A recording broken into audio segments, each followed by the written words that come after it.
I like the rig positioning. That's a good job. All right, big round of applause for firefighters from Station 20. All right. So you're gonna see they're gonna grab their tools. These are hydraulically powered extrication tools. Now, I'll tell you right now, we are very fortunate in Clark County to have these tools. They are very expensive, but we have these tools. It's the best tools that are on the market today, and we are very fortunate that we have these tools, and you'll see how quickly and efficiently they operate. So we're getting the hoses out right now. Those hoses power, the hydraulic pump powers the hoses, and then they power those tools. All right, you notice there's several people all working together. Everyone has a specific job.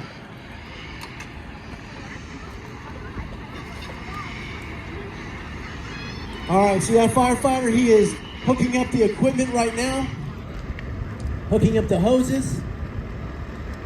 And see that giant tool? That's called the spreaders. All right, we got the pump running. Good job, Willis. That's always a bonus when the pump starts running.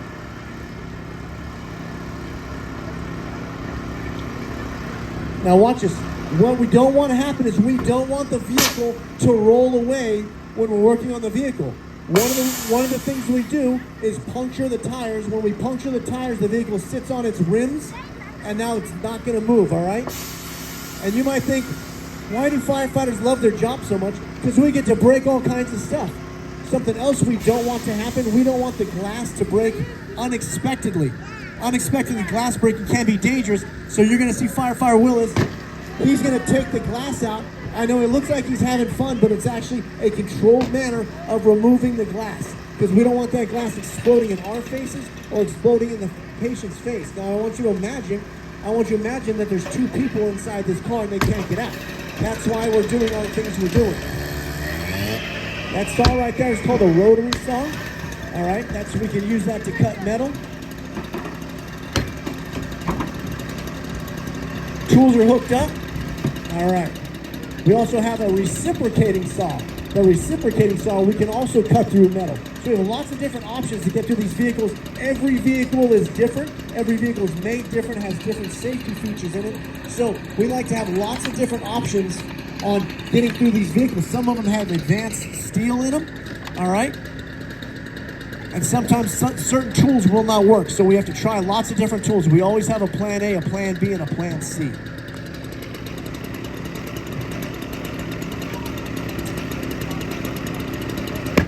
All right, now what we're doing right now is we're creating a purchase point. He's bashing that door in, and when he bashes the door in, that's going to create a little gap inside that door. That gap is going to allow him to put that tool in there. The spreaders are going to slide in that gap that he's made, right? And watch this, you're looking at 32,000 pounds of force on that tool. 32,000 pounds. Watch how much metal this tool can move.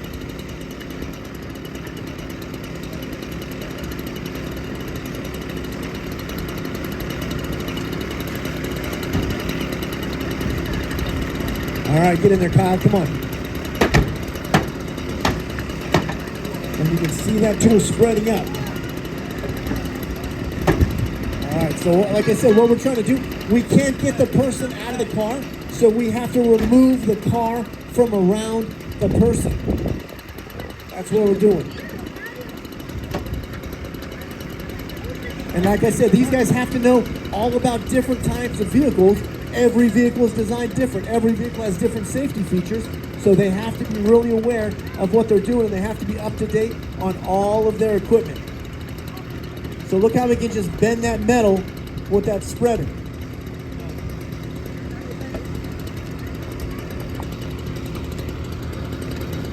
All right. Now see, he's got the giant pair of scissors. That firefighter's got the giant, see it? Looks like a gigantic pair of scissors. Watch what that can cut. Those scissors can cut through all the metal in that vehicle.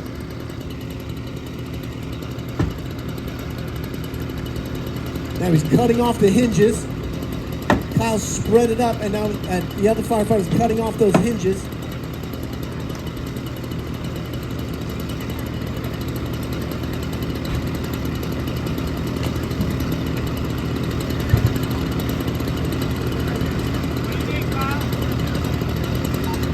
All right, he's calling for the other saw. We're gonna try to use this saw real quick. All right, got that door. Now, do you think that's a big enough hole to get a person out? Oh, I don't think so. I don't think. Maybe we should take the whole door. Who thinks we should take the whole door off? All right, hey guys, they think you should take the whole door off. That's just what they're asking for. What do you think? All right.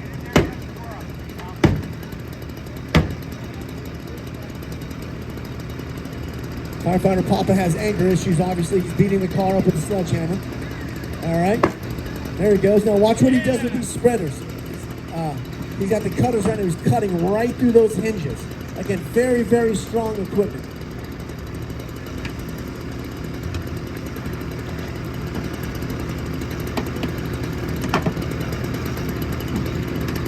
Looking good, guys.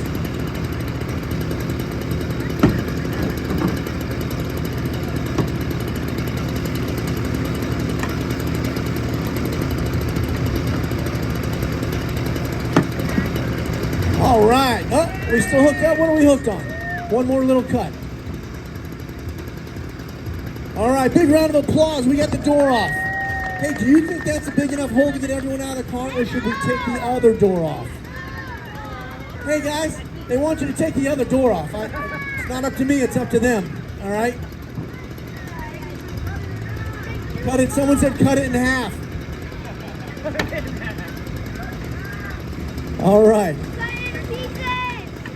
Again, we're using that spreader. The reason he was banging that door with the sledgehammer, we're creating a gap. He created a gap big enough to put the tip of those spreaders in there. And see how he's just moving that metal away? Now, in the meantime, while this is going on, there would be paramedics inside the vehicle. With those patients, we have a special blanket that would cover the patient in so they don't get cut by any glass or flying debris, and they'll be getting immediate first aid. Bleeding control, IVs, any kind of medication they would need to deliver, they would be in the vehicle already.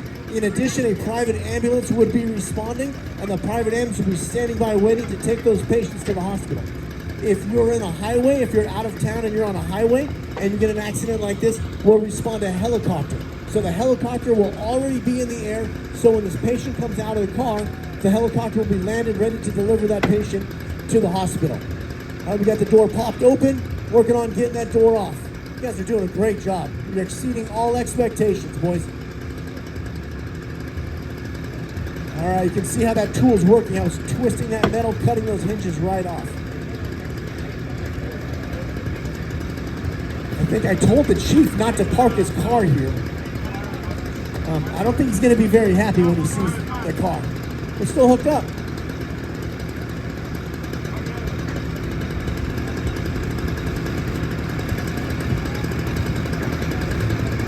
All right, sometimes it gets hung up on the wires.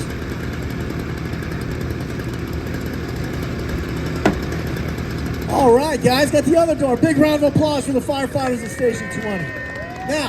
Now, do we believe that's a big enough hole to get the patients out? No. What should we do? One, come here, buddy. You come here with the stripes. Come here. Yep, come here. What do you think we should do? Cut the roof off. Did you hear that, guys? Cut the roof off. Do it now. Do it now. Don't be lazy. Don't be lazy. Make it fast. Make it fast. All right, guys. The boss said so. The boss said so. Cut the roof off. Oh, that's pretty cool, isn't it? And you see, we're using that saw. He's using a reciprocating saw to cut through the windshield. The windshield doesn't break like the rest of the windows. It's laminated glass. There's a piece of plastic inside that windshield. It's safety glass. So you can't break it like the other one. So he's going to pull that windshield out. Now, we're going to start cutting off those, we call those posts. The things that hold the roof up, they're posts. The A post is in the front, the B post is in the middle, and the C post is in the back. So now we're going to cut off the posts and see about getting that roof off. All right, we're going to use our gigantic pair of scissors.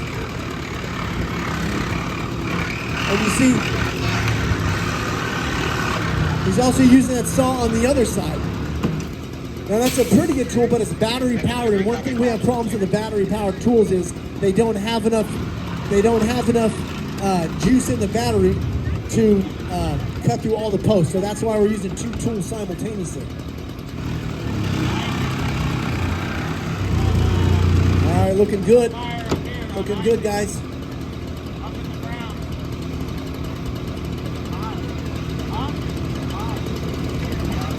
All right, we threw that firefighter Willis. Good job. He's got through A and B, and he's going for C right now.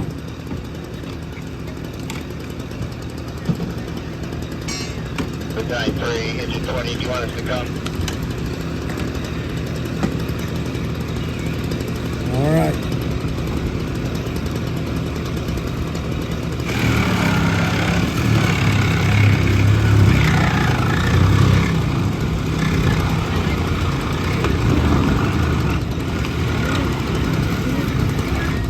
All right, getting through those. How's it looking over there? Now, typically what would happen, we'd have more firefighters on scene. So this would be moving really, really quickly. We're doing this a little slower for demonstration purposes. If this was a real scene, this person would already be out of that vehicle on the route to the hospital. We're slowing it down a little bit. All right. Do we got it off? We hooked up on that, probably some seatbelt tensioner. Hey, we got a header. Let's go. Come on. Do you really? Hey, we got a header. 24, engine 16, truck 61, engine 61, engine 108, rescue 61, battalion chief 3, engine 23, engine 51, battalion chief 5, rescue 108, engine 20, building fire, priority 2, district 2233, phantom 24.